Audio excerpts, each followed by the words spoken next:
Alrighty, Hosses, welcome back, and in this video I want to talk to you about pushing and pulling. Now, this is a cool little trick that you can do to make your columns appear in different orders depending on which device you're using.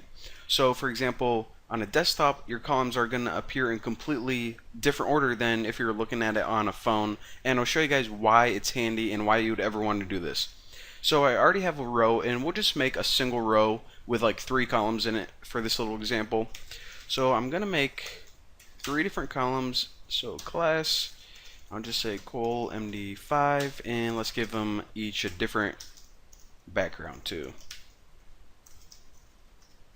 So background, this will be a light green, and we'll just say like column A. And the first one, column A, we'll just say that this is our main banner. I don't know, maybe it's like a cool image we had made up, but this is the main banner for the home page.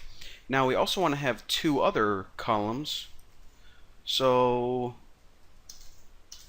I'll keep this one at 5 and put this one at 2, although it really doesn't matter. Just make sure that they all add up to 12. So this can be column B, and this can be column C. And let me change the background for each one. So light green, light coral, and light salmon. Alright, so right now, as you'd expect, whenever we run this, this is going to be first, this is going to be second, this is going to be third. So let's check that out.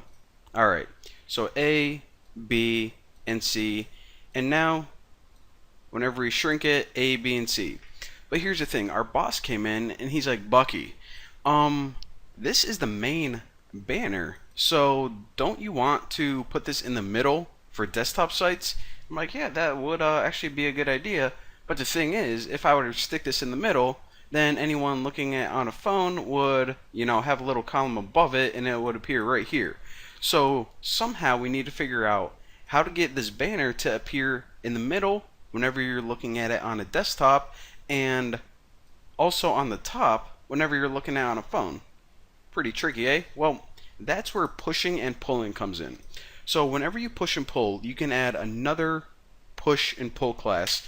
And basically what you're saying is, I'm going to add a condition, and if the condition is true, move this column.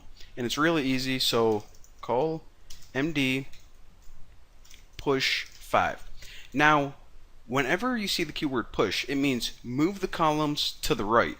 So what we're saying here, all this class is saying is, whenever you have a screen that's MD or greater, and that means just laptop, a desktop, basically any regular computer screen, then take this column and move it 5 to the right. Now what that means is, since we move that one to the right, this one that's there right now, we got to move it 5 to the left. So pushing means move it 5 to the right, and pulling means move it 5 columns to the left. So now what happens, check it out. It usually was A, B, and C. Since this is a desktop, right now, whenever I, holy hot tamale, refresh it, it said, okay, since that condition was true, I'm going to take A and move it 5 to the right, so A is now here, and I'm going to take B and move it 5 to the left. So it pretty much was at that starting point. Now, whenever we look at this on mobile, look what happens. Since mobiles are smaller than MD, this condition doesn't run at all, and it just follows these rules right here.